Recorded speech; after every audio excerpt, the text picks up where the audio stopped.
Trenutno se v šolah pri pouku glasbe piše v navadne črtaste zvezke, kar se Soršaku ne zdi primerno.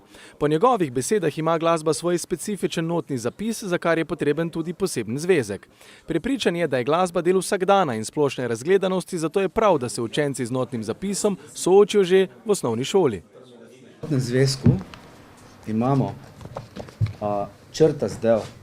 To pomeni tale del, ki je namenjen bodisi za pisanje besedil ali snovi.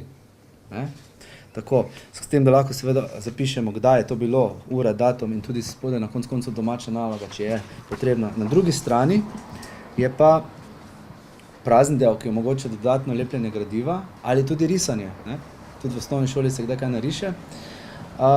In mali črtast, mali notni zvezek, po katerem v bistvu pišemo lahko glasbo čisto normalno.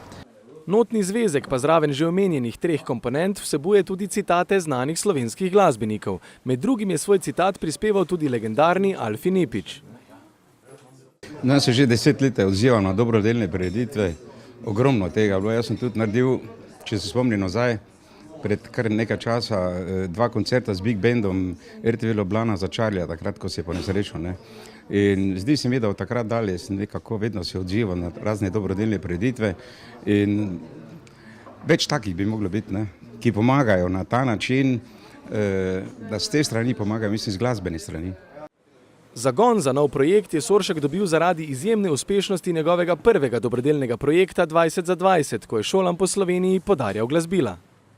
Odkriva talente, izboljšuje ocene, kar sem si najmanj mislil. Še najmanj pa to, da je projekt tudi odprl nova delovna mesta.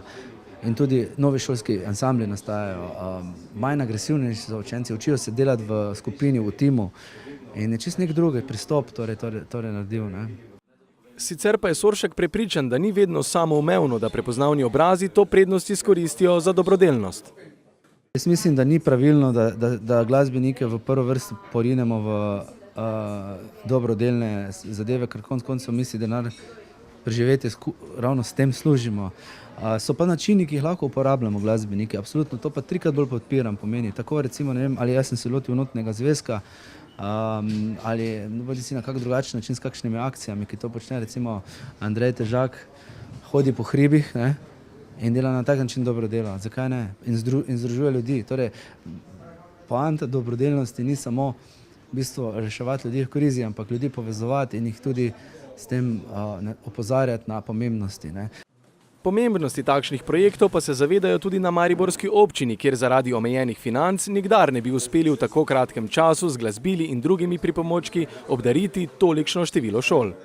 Poglejte, v Sloveniji in Mariboru smo lahko ponosni in veseli, da imamo ljudi, kot je Marko Soršak Soki, ki zapolnjujejo ravno to luknjo, ki marsikje v šolstvu je. Se pravi, marsikaj ni urejeno na najboljši način, recimo prav glasbena vzgoja je ena takih primerov, da šole niso primerno opremljene za glasbili. Predvsem pa je potrebno poudariti, da bo od vsakega prodanega notnega zvezka pol evra namenjenega za nakup glasbil.